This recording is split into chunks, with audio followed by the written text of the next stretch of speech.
অথচ একতরফা আমেরিকার পক্ষ থেকে বৈঠকের কথা বলা হচ্ছে। আর এখানেই প্রশ্ন উঠছে, ডোনাল্ড ট্রাম্প কি বৈঠকের মোড়কে ইরান যুদ্ধ শুরু করতে যাচ্ছে আবারও? কারণ এই মুহূর্তে থানায় দারোগা বাবু একজন নিরপরাধ আসামিকে লকআপে তুলে এনে থার্ড ডিগ্রি প্রয়োগ করে ঠিক যেমন ভাবে বাধ্য করে না করা অপরাধকে স্বীকার করতে, ঠিক সেইভাবে দারোগা বাবু সাজছেন ডোনাল্ড ট্রাম্প। ইরানকে বাধ্য করতে চাইছেন একাধিক অন্যায় শর্তে রাজি করাতে। তার অন্যতম, ইরান কোনোদিনই পারমাণবিক অস্ত্র বানাতে পারবে না। ইরানের কাছে এই মুহূর্তে 400 কেজির অধিক যে এনরিচড ইউরেনিয়াম রয়েছে, সেই ইউরেনিয়াম, যে ইউরেনিয়াম মার্কিন সেনারা অভিযান করেও উদ্ধার করতে পারেনি ইরানের মাটি থেকে, সেই ইউরেনিয়ামকে স্বেচ্ছায় আমেরিকার হাতে তুলে দিতে হবে ইরানকে। এটা ডোনাল্ড ট্রাম্পের দাবি। এবং স্ট্রেট অফ হরমুজকে আন্তর্জাতিক বাণিজ্যের জন্য উন্মুক্ত করে দিতে হবে। তাহলে ডোনাল্ড ট্রাম্প ইরানের প্রতি খুশি হয়ে ইরানের উপরে চাপানো অসংখ্য স্যাংশনের কিঞ্চিত মাত্র কয়েকটি স্যাংশনকে শর্ত সাপেক্ষে তিনি তুলে দেবেন, কারণ তিনি অনেক বড় মহান। এই কথা তিনি জানিয়েছিলেন সাম্প্রতিক পাকিস্তানের ফিল্ড মার্শাল আসিম মুনিরের মাধ্যমে। ইরানকে এই ধরনের একটি প্রস্তাব তিনি পাঠিয়েছেন, যে প্রস্তাবে ইরানকে এই মুহূর্তে তিনি সর্বোচ্চ পর্যায়ে চাপ দিতে চাইছেন সই করাতে। যদি ইরান সই না করে তাহলে স্রেফ আমেরিকার সেই বিগ B-2 বোমারু বিমান সহ আমেরিকার F-35 আকাশ থেকে বোমা হামলা করে ইরানের সমস্ত পাওয়ার স্টেশন, সমস্ত ব্রিজকে ধ্বংস করে দেওয়া হবে। যদিও এই চালানে তিনি বলেননি ডেথ অফ সিভিলাইজেশন, তিনি বলেননি, কিন্তু ওয়ার ক্রাইম, যুদ্ধ অপরাধের সমস্ত কথাই তিনি বলেছেন। কারণ তিনি আমেরিকার রাষ্ট্রপতি, কারণ তার উপরে রাষ্ট্রসংঘের নিরাপত্তা পরিষদ কোনো স্যাংশন লাগাতে পারে না। তার মুখে লিউকোপ্লাস্ট লাগানোর ক্ষমতা এই মুহূর্তে পৃথিবীর কারণ নেই, তিনি অন্তত মনে করছেন। আজ সন্ধ্যাবেলায় ডোনাল্ড ট্রাম্প আরো একটি টুইট বোমা ছেড়েছেন ইরানের সঙ্গে আলোচনার প্রেক্ষিতে। সেখানে তিনি স্পষ্ট জানিয়েছেন মঙ্গলবার সকালবেলা ডোনাল্ড ট্রাম্পের একটি বিরাট প্রতিনিধি দল তারা ইসলামাবাদে এসে পৌঁছবে। সময় একদিন, 22শে এপ্রিল শেষ হচ্ছে আমেরিকা এবং ইরানের মধ্যে 2 সপ্তাহের যুদ্ধবিরতির মেয়াদ। তাই এই মঙ্গলবারই হ্যাস্ত ন্যস্ত করতে হবে ডোনাল্ড ট্রাম্পের দাবি। এই মঙ্গলবার ইরান যদি চুক্তিপত্রে সই না করে তাহলে বুধবার থেকেই শুরু হয়ে যাবে আকাশ থেকে বোমা বর্ষণ, ডোনাল্ড ট্রাম্প জানিয়েছেন। চলুন আমরা দেখে নিই টুইটে কি বলছেন তিনি।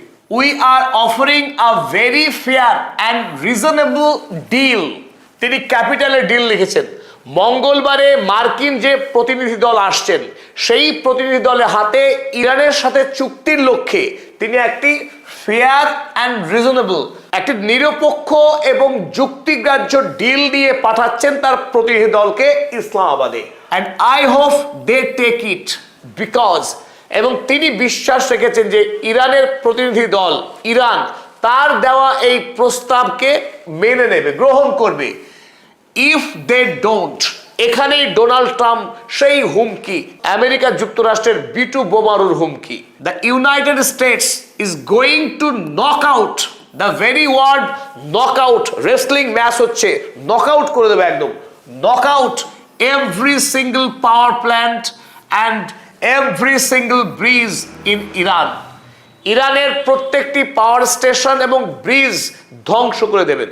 এই কথাটি ইন্টারন্যাশনাল ওয়ার ক্রাইম।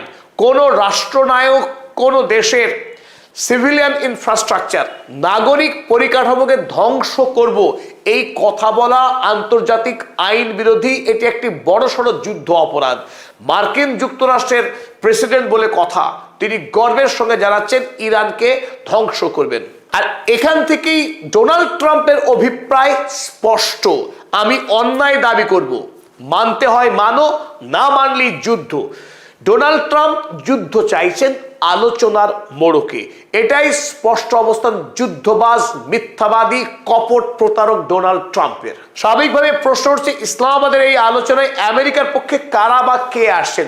এই ক্ষেত্রে অ্যাক্সিওস খবরের কাগজ তারা জানিয়েছে Trump to send Vance back to Pakistan for make or break Iran talks. ইরানের সঙ্গে এই আলোচনায় পুনর্বার আবারও ভ্যান্স আসছেন ইরানের মুখোমুখি হতে। আর স্বাভাবিকভাবেই যদি জেডি ভ্যান্স আসেন, ডোনাল্ড ট্রাম্পের সব থেকে বিশ্বস্ত যে দুইজন, একজন হলেন তার নিজস্ব উপদেষ্টা স্টিভ উইটকফ এবং তার জামাতা জারেড কুশনার। ডোনাল্ড ট্রাম্পের বিশ্বস্ত এই দুই জায়নবাদীও আসছে জেডি ভ্যান্সের সঙ্গে আলোচনার জন্য। যদিও অ্যাক্সিওস এবং সিবিসি খবরের কাগজ তারা জানিয়েছে জেডি ভ্যান্স, উইটকফ এবং জারেড কুশনারের কথা, কিন্তু আমেরিকা অফিসিয়ালি এখনো পর্যন্ত কোনো নোটিফিকেশন দিয়ে জানায়নি। তবে সম্ভাবনা অত্যন্ত প্রবল তারাই আসছে পাকিস্তানে। একদিকে ডোনাল্ড ট্রাম্প বিয়ের দিন পাত্র সব ঠিক করে বসে আছেন, কিন্তু পাত্রীপক্ষের যাদের সঙ্গে বিবাহ তাদের পক্ষে কিন্তু কোনো খবর নেই। এ যেন ঠিক সেই অবস্থা। পাত্র নিজেই পাত্রীকে নির্বাচন করেছেন, বিবাহের দিন ঠিক করেছেন, গাড়ি ভাড়া করেছেন, বরযাত্রীও বলেছেন, কিন্তু এখনো পর্যন্ত পাত্রীকে জানানো হয়নি, পাত্রীর পরিবারকেই জানানো হয়নি যে তিনি বিবাহ করতে আসবেন। ইরানের পক্ষে এখনো পর্যন্ত এই সভার বিষয়ে কোনো কিছু জানানো হয়নি যে তারা এই সভায় আদৌ যোগদান করছে কি যোগদান করছে না, সেই বিষয়ে কিন্তু কোনো খবর নেই। No decision yet on sending negotiators to Pakistan as Iran urges end of naval blockade. ইরানের পক্ষে এই বিষয়ে অর্থাৎ ইসলামাবাদে মঙ্গলবারের সভার বিষয়ে কোনো সিদ্ধান্ত গ্রহণ করা হয়নি। তবে ইরানের পক্ষে আমেরিকাকে ওমান উপসাগরে যে নৌ অবরোধ চালাচ্ছে আমেরিকা যুক্তরাষ্ট্র, সেই অবরোধ প্রত্যাহার করবার জন্য জানানো হয়েছে আমেরিকাকে। তবে ইরান জানিয়েছে যে এই আলোচনার মোড়কে ডোনাল্ড ট্রাম্প ইরানের ওপরে ম্যাক্সিমালিস্ট ডিমান্ড চাপাচ্ছে, অর্থাৎ তার এখতিয়ার বহির্ভূত, অনৈতিক এবং আইন ভঙ্গকারী দাবি চাপাচ্ছে ইরানের উপরে। সুতরাং এই দাবির কারণেই ইরানের সঙ্গে তাদের আলোচনা ভেস্তে যেতে বাধ্য। তারা আরো একবার স্পষ্ট করে জানিয়েছে কোনো অবস্থাতেই ইরানের পক্ষে আমেরিকার হাতে তাদের কাছে থাকা এনরিচড ইউরেনিয়াম তুলে দেওয়া হবে না। এদিকে আজ ইরানের রাষ্ট্রপতি মাসুদ পেজেশকিয়ান আরো এক ধাপ এগিয়ে খুব দৃঢ়তার সঙ্গে স্পষ্ট ভাষায় জানিয়েছে ইরানের আগামী দিনে পরমাণু অস্ত্র তৈরি করবার সংকল্পের কথা, যা ইতিপূর্বে কোনোদিনও ইরানের পক্ষে এতটা স্পষ্ট করা হয়নি তাদের অবস্থান। Trump says Iran cannot make use of its nuclear rights. Donald Trump বলছে ইরান নিউক্লিয়ার অধিকার প্রয়োগ করতে পারবে না, but does not say for what crime. কিন্তু ট্রাম্প একথা জানাচ্ছে না কোন অপরাধে ইরান পারবে না। মাসুদ পেজেশকিয়ান স্পষ্ট বলেছে মধ্যপ্রাচ্যে একটি রাষ্ট্র ইসরায়েল, তারা যদি পরমাণু অস্ত্র তৈরি করতে পারে, কাছে রাখতে পারে, রাষ্ট্রসংঘের নিরাপত্তা পরিষদের রেজুলেশনকে ভায়োলেট করতে পারে, তাদের দেশে IAEA এর প্রতিনিধি দলকে তাদের দেশে ঢুকবার যদি অনুমতি না দেয়, তাতেও যদি তারা পার পেয়ে যায়, ইরান কোন অপরাধে পারমাণবিক অস্ত্র তৈরি করতে পারবে না তা তো ডোনাল্ড ট্রাম্প জানায়নি। হু ইজ হি, কে সে, to deprive a nation of its rights? Donald Trump কে যে ইরানের রাষ্ট্রীয় অধিকার থেকে ইরানকে বঞ্চিত করবে? ডোনাল্ড ট্রাম্প তার মনের কথা গতকালই জারি রেখেছেন। ইরান যদি রাজি না হয়, অর্থাৎ ইরান যে রাজি হবে না তিনি ভালো করেই জানেন, কারণ তিনি যা চাইছেন তা ইরানের পক্ষে দেওয়া সম্ভব নয়। তা দেওয়ার অর্থ ইরানের সার্বভৌমত্বকে বিক্রি করা, তা ইরান জীবন থাকতেও করবে না, সেটা ডোনাল্ড ট্রাম্প নিজেও জানেন। তাই তিনি বলছেন US will start dropping bombs again if no Iran deal is reached. যদি ইরান চুক্তিতে আবদ্ধ না হয় তাহলে নতুন করে আমেরিকা আবার ইরানের উপরে বোমা ফেলতে শুরু করবে। 15 তারিখে ভ্লাদিমির পুতিনের নিরাপত্তা গোয়েন্দা যারা, তারা এই কথাই জানিয়েছিল গোপনে গোপনে যুদ্ধবিরতির সময়ে ইসরায়েল এবং আমেরিকা ইরানে স্থল অভিযান চালাবার জন্য চূড়ান্ত প্রস্তুতি গ্রহণ করছে। তাই যে কোনো অজুহাতে এই যুদ্ধবিরতি ভেঙে ইরানের উপরে আবারও হামলা করবে এই দুই সাম্রাজ্যবাদী রাষ্ট্র।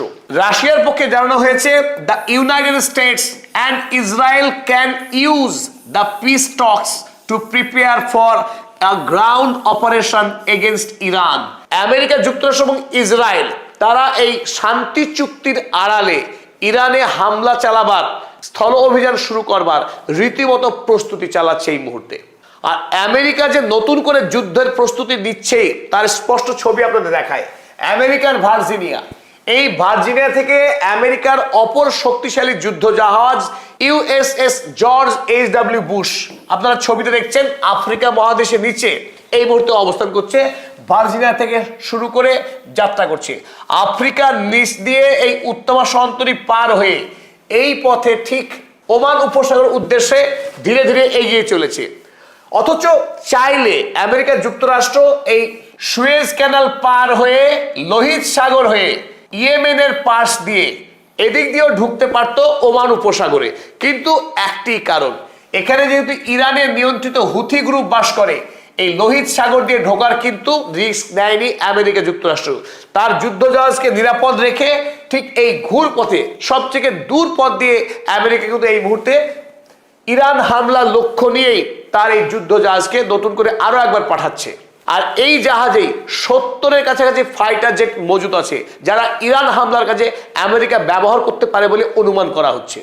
তবে আমেরিকার গতি প্রকৃতি এবং ইরানকে যে নতুন করে হামলা করতে চলেছে সেই খবর ইরানের কাছে আগে ভাগেই রয়েছে, তাই তারা যুদ্ধবিরতিতে মোটেই বসে নেই।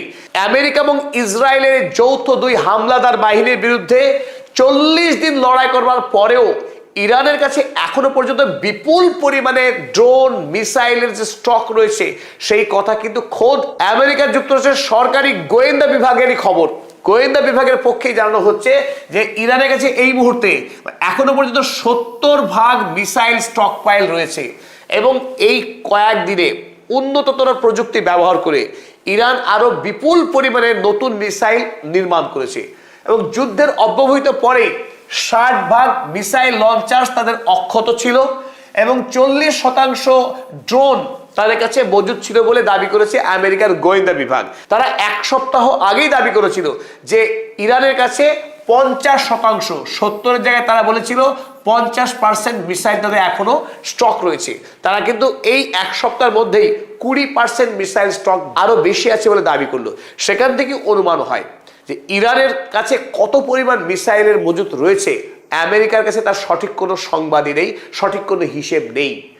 আজ প্রেস টিভিকে সাক্ষাৎকার দিতে গিয়ে ইরানের আইআরজিসির এয়ারোস্পেস এয়ারফোর্সের কমান্ডার জেনারেল মৌজভি তিনি জানিয়েছেন, during the ceasefire Iran has been upgrading and replenishing its missile and drone capabilities faster than before the war. এই যুদ্ধবিরতির সময়ে ইরান ধারাবাহিকভাবে তাদের যে যুদ্ধাস্ত্র সেই অস্ত্রগুলোকে আরো বেশি আপগ্রেড করছে এবং যেগুলো ধ্বংস হয়েছিল সেগুলোকে মেরামতির কাজ চালাচ্ছে faster than before the war. যুদ্ধের আগের থেকে অনেক বেশি দ্রুত গতিতে এই মুহূর্তে ইরান তার অস্ত্রের সংখ্যা বাড়িয়ে চলেছে। ইরানের সরকারি মিডিয়ার পক্ষে আরো একটি খবর আমরা পেয়েছি, Iran has covered around 100 additional missile launchers, যেটা অত্যন্ত গুরুত্বপূর্ণ। শুধু মিসাইল থাকলেই শত্রুপক্ষকে আক্রমণ করা যায় না, যদি লঞ্চার না থাকে। সেই লঞ্চার নতুন করে নির্মাণ করছে ইরান। অথচ ডোনাল্ড ট্রাম্প দাবি করেছিল ইরানের সমস্ত মিসাইল লঞ্চার্সকে ধ্বংস করেছে, এমনকি মিসাইল লঞ্চার্স তৈরি করার যে পরিকাঠামো তাও অবলিটারেট করে দিয়েছে। কিন্তু এই যুদ্ধবিরতির সময় ইরান বিদ্যুৎ গতিতে নতুন করে মিসাইল লঞ্চার্স নির্মাণ করে চলেছে। কারণ ডোনাল্ড ট্রাম্পকে কোনোভাবেই বিশ্বাস করা যায় না, ইরানকে যে আরো একবার হামলা করবেই। যতক্ষণ পর্যন্ত ইরান এই যুদ্ধে সম্পূর্ণরূপে বিজয়ী হচ্ছে আর আমেরিকার নাস্তানাবুদ হচ্ছে সম্পূর্ণরূপে, ততক্ষণ এই যুদ্ধ থামতে পারে না। Since the ceasefire and is recovering missile from underground sites, এবং এই যুদ্ধবিরতির সময়ে ইরানের ভূগর্ভে যে বিপুল পরিমাণে মিসাইলের মজুদ ছিল সেই সমস্ত মিসাইলকেও বাইরে বের করে এনে প্রস্তুত রাখা হচ্ছে যুদ্ধের জন্য। শুধু এখান থেকেই পরিষ্কার যে একদিকে আমেরিকা যখন ইরানকে হামলা করতে প্রস্তুত হচ্ছে, অপরদিকে ইরানও চুপচাপ বসে নেই। তারাও এই সম্ভাব্য যুদ্ধের জন্য সমস্ত রকম প্রস্তুতি নিয়ে রেখেছে যাতে আমেরিকাকে ঐতিহাসিক শিক্ষা দেওয়া যায় আরো একবার।